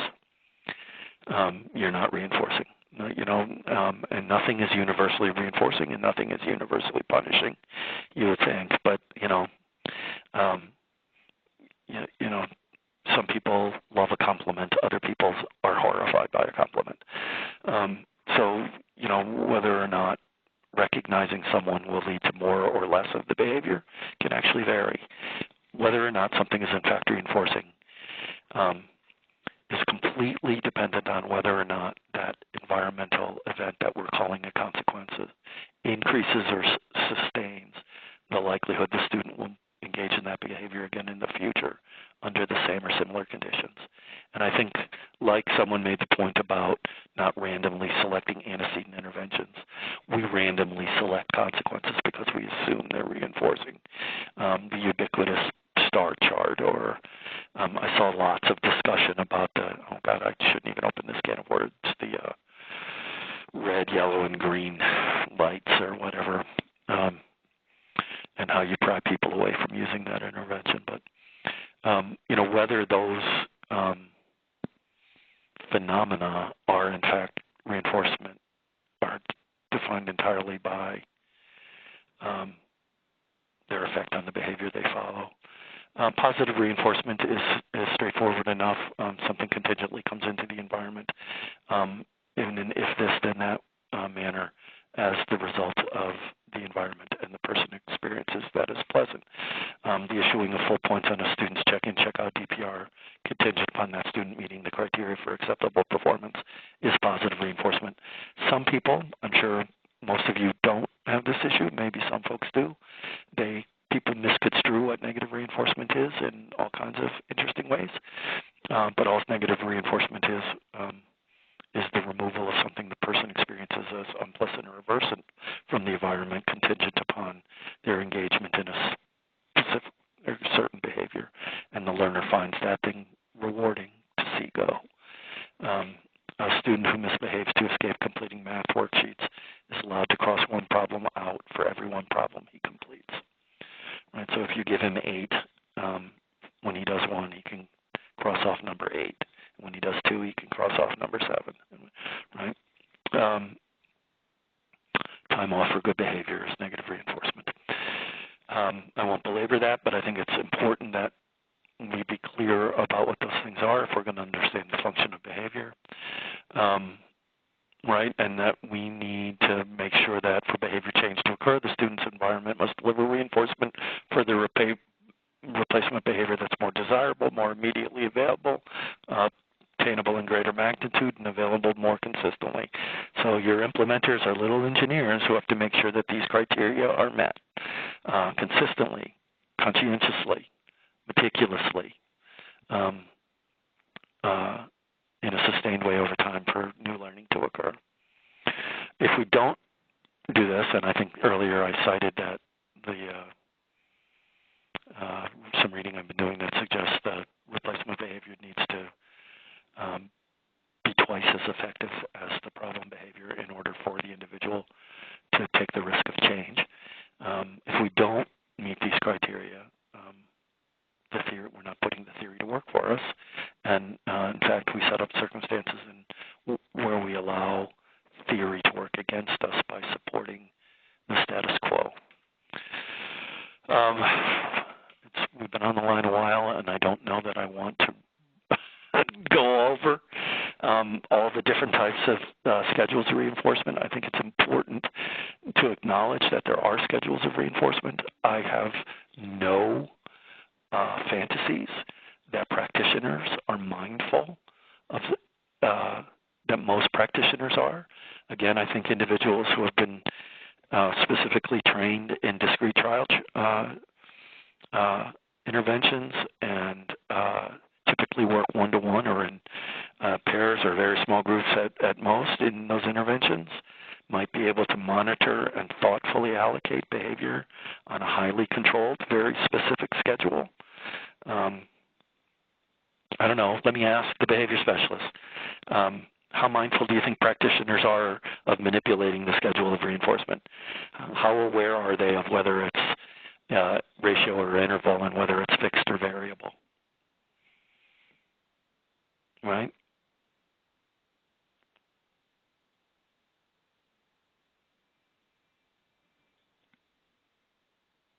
Anyone?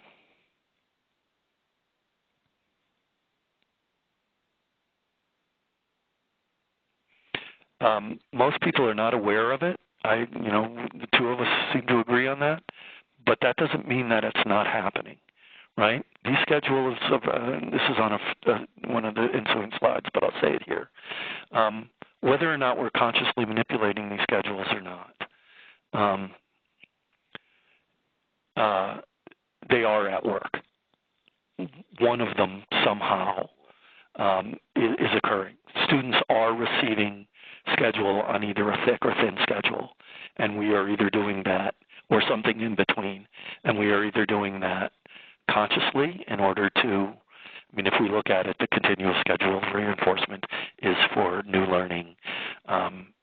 Fixed ratios are good for building fluency and developing proficiency, and we are actually being able to persist in a behavior on a very thin variable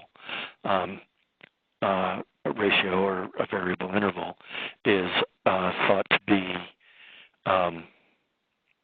almost synonymous with mastery.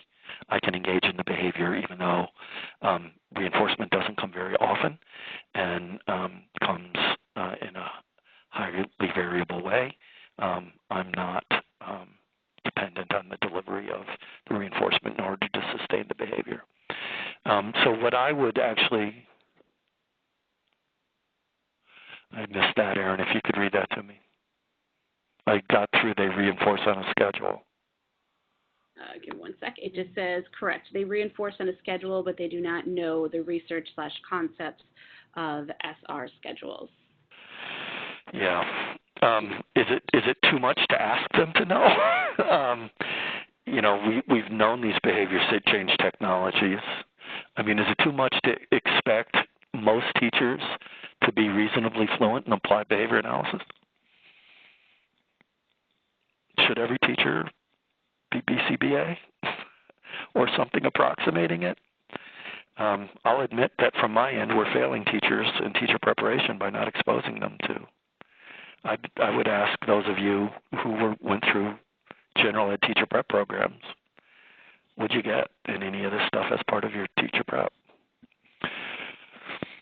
All right, so I guess the point I would like to make is if practitioners could at least be aware of the idea that the replacement behavior needs to be more efficient and effective, right?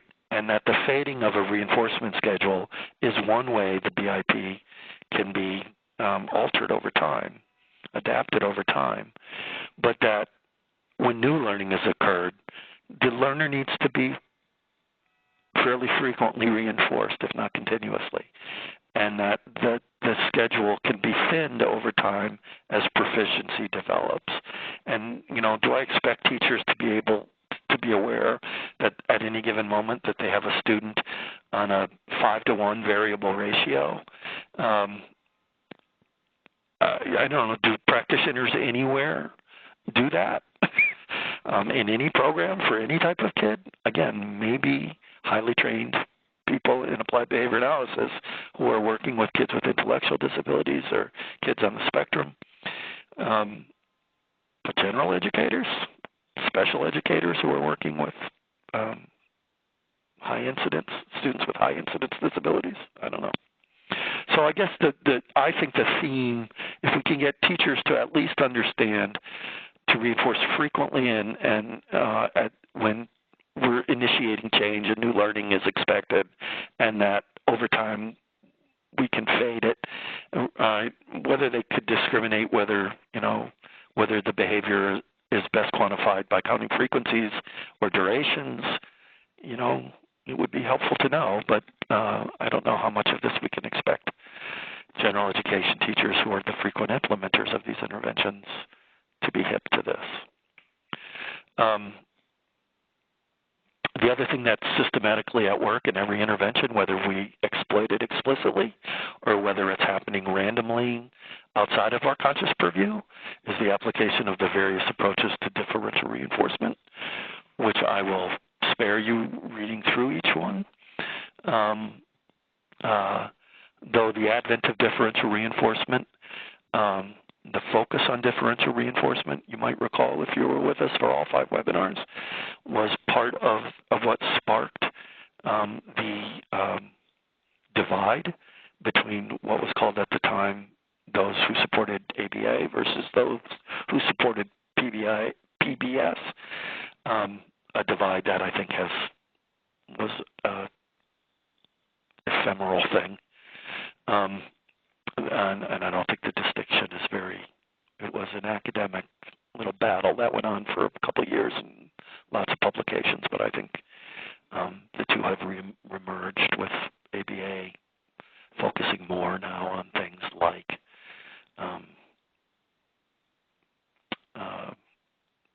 none of the terms are coming to me, student-centered, person-centered planning, and so on, that PBS once claimed as the things that distinguish PBS from ABA are now just hallmarks of ABA too, for the most part, I think. But anyway, if you recall, ABA was criticized for over-relying on the use of aversive consequences, whereas differential reinforcement techniques, the advent of them was like this bolt of lightning. The idea that you could weaken a behavior with reinforcement techniques was a profound insight at one point, late 80s, mid-80s, I would say. Right? By systematically growing a behavior that's incompatible with another behavior, you can weaken that other behavior. And that you can weaken undesirable behaviors by manipulating reinforcement and not solely by a reliance on aversive consequences, was in its day a profound development in applied behavior analysis and led to the battle between non-aversives and those who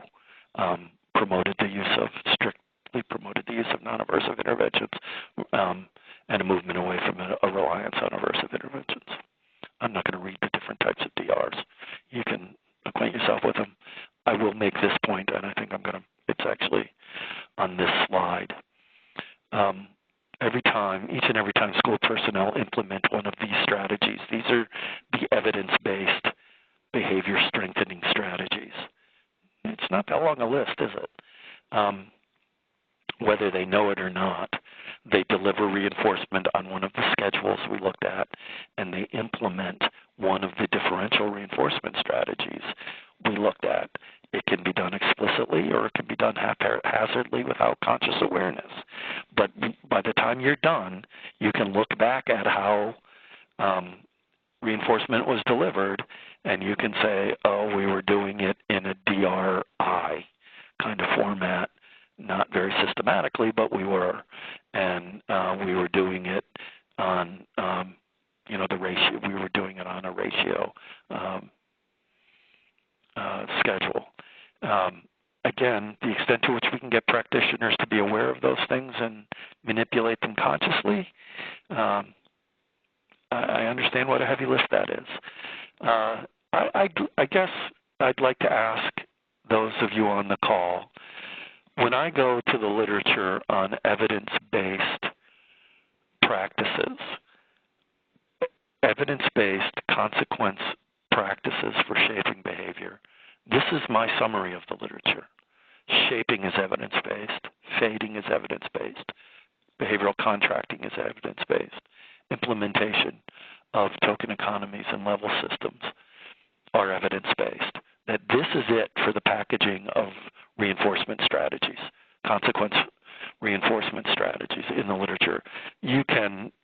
Different things have different names, and you can look at a packaged intervention like First Steps to Success, and it has a reinforcement component, and it has some explicit instruction component, and it has an antecedent component in it.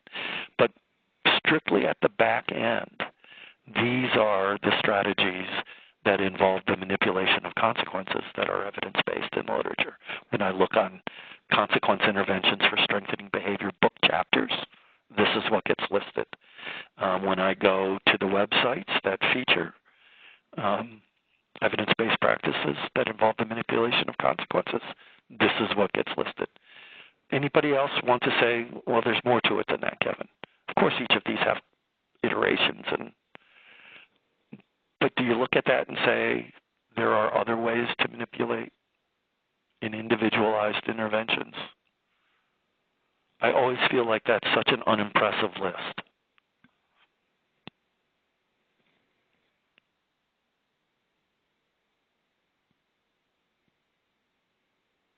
And while we wait a minute, I will say,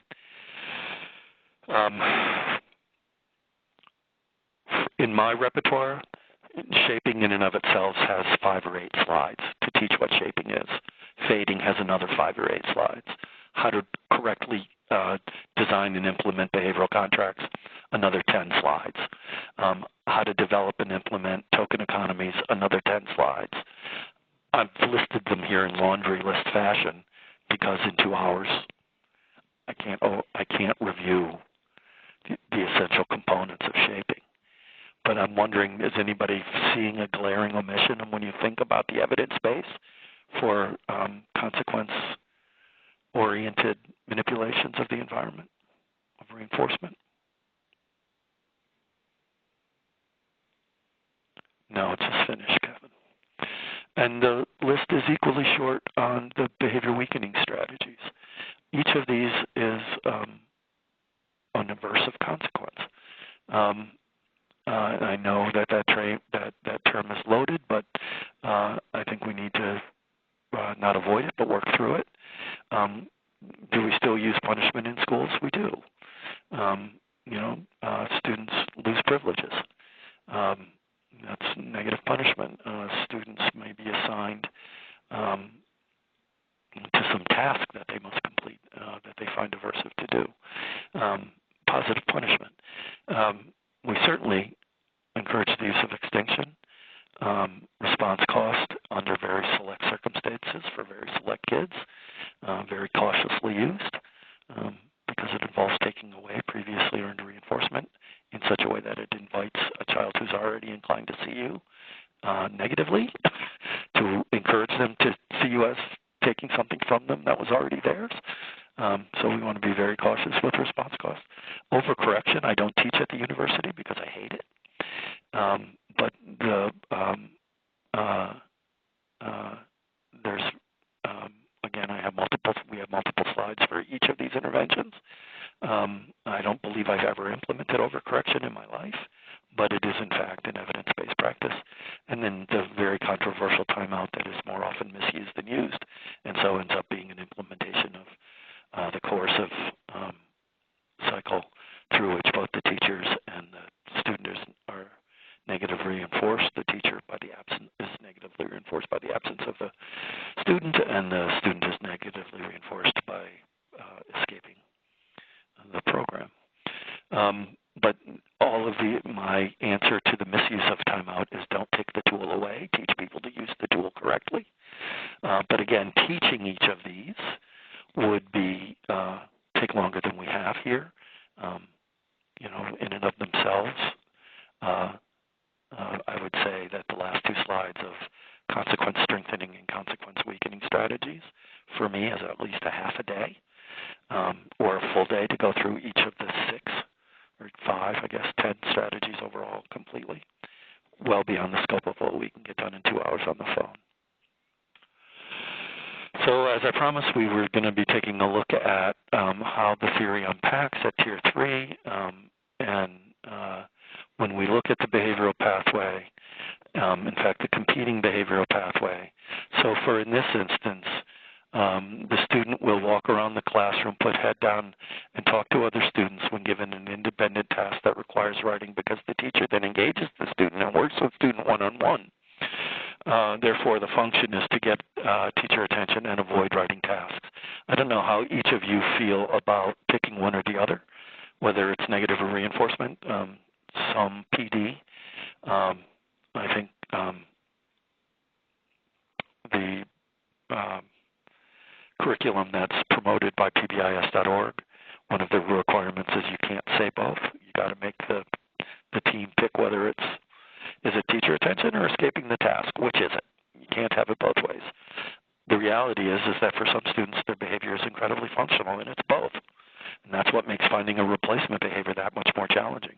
This is an incredibly effective behavior for this student.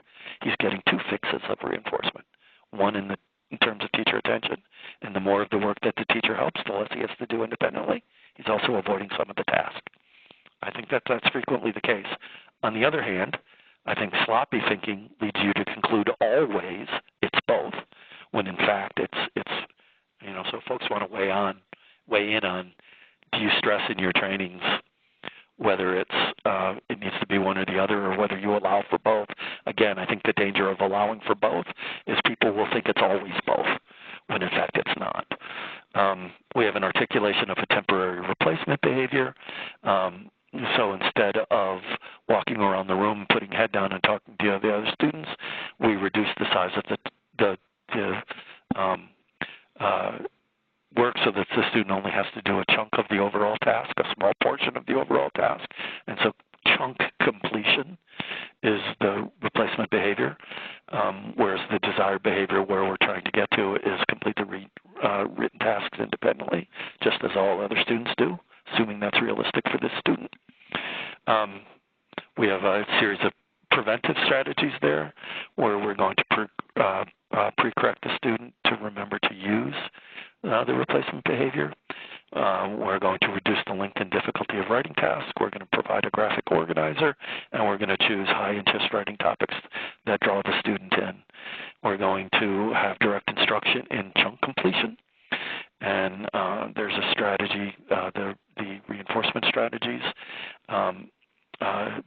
This approach, I actually implement this. This is a real kid. The student's allowed to ask for help once per chunk. And the way they ask for help, instead of walking around the room, is to take the red Post-it note and put it at the top of their desk. The teacher comes over and helps for a specified amount of time. When the individual completes their chunk, they put the green up there, and that signals the teacher to come over and congratulate them and reinforce them for finishing. So now, instead of getting reinforced for avoiding work, they're getting reinforced for completing small amounts of work. So in fact, our replacement behavior is a verb, a functionally equivalent replacement behavior. The reinforcement component is to smile and acknowledge the student when on task, just as you would with any student. Be effusive with praise upon a chunk completion. Give them a good dose of what it is that they're desiring. And then if in fact it is teacher attention that they crave, arrange to have a longer term reinforcement of if they earn their, if they engage in chunk completion. It's a behavioral contract. This reinforcement strategy is essentially a brief articulation of a behavioral contract. And so we see how a behavioral contract gets implemented into a broader intervention. And so if the student earns their check for the writing activity on 4 or 5 days, they earn lunch with the teacher, whose attention we know they value. If the student engages in the problem behavior, use a brief non-reinforcing prompt, a correction procedure. Do not scold or repeatedly direct. Do not assist with writing tasks but once. When the red post-it note is presented, and then inform the student he or she has chosen not to earn his check for the day if noncompliance continues and they deviate from this.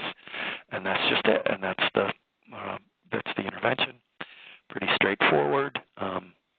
I would argue that this is on one slide we have a reasonable result of an FBA in terms of the summary statement that's articulated in the brownish slides, and in the interventions that are articulated across the temporary replacement behavior desire. It's a reasonable articulation, not a complete one, but a strong beginning, a strong foundation of a BIP.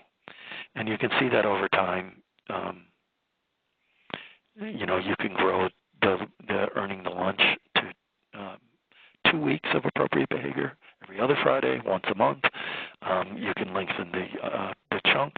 You can remove the graphic organizer. Right, so you can dismantle these artificially contrived behavioral supports systematically, and again, one part at a time. If you remove 2 at a time and you notice an impact on the behavior, you won't know why. Was it because we removed this piece or this piece? So that, to be systematic in the dismantling of the intervention.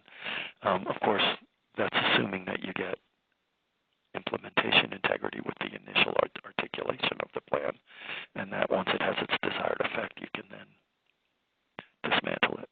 And the replacement behavior becomes the desired behavior because the chunk grows larger as the intervention continues.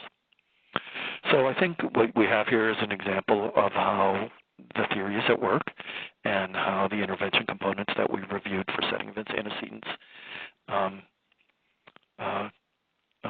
teaching explicit behaviors and manipulating consequences have been articulated into a complementary whole. We have an antecedent intervention that does in fact account for the function of the behavior. It's right.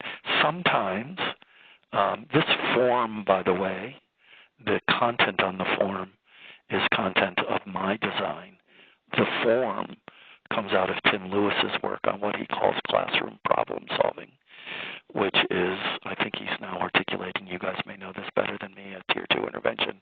I tend to think of it as Tier 1.5, where everybody involved on the team is so hip to thinking functionally that you don't have to conduct a formal FBA, but you can problem solve as an interdisciplinary team, right? A school I'm working with now differentiates between BSPs and BIPs. BIPs are the result of a formal FBA that is subject to all the state regulations. BSPs result from the informal process of interdisciplinary thinking in a functional way. So there is no collection of direct observation data. There is no semi-structured interview. There is no manipulation of environmental variables that we might call functional analysis.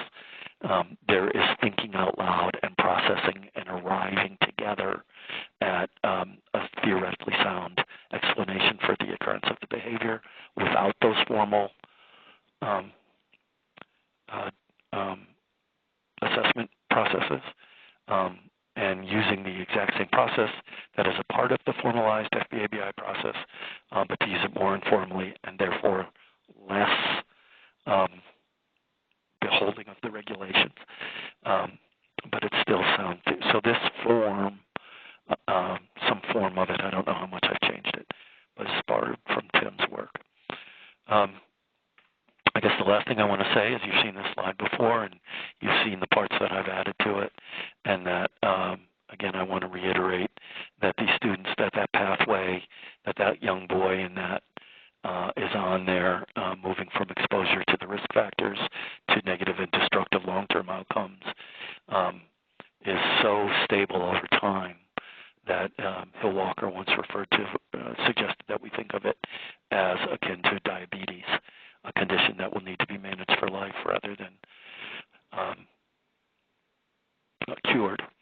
And other people have indicated, no, it's not that the condition itself is impervious to intervention or intractable.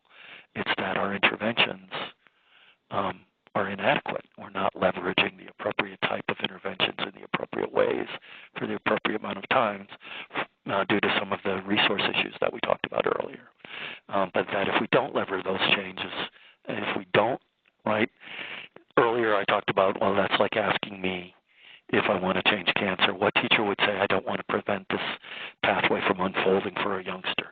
But yet earlier when we talked about what it takes to leverage change in this pathway, we got the pushback on resource issues and given everything else I have to do, it's like, okay, then what we're saying is we accept the inevitability of this pathway. And I think we need to make that reality explicit, and we need to say to ourselves, yes, we have disposable children. We simply don't have the resources to alter this pathway. But let's not kid ourselves and give half a dose of the needed intervention. And one of the ways that we can lever change, of course, is to really create cohesive narratives about what's going on, theoretically sound narratives about what's going on for a given child, and then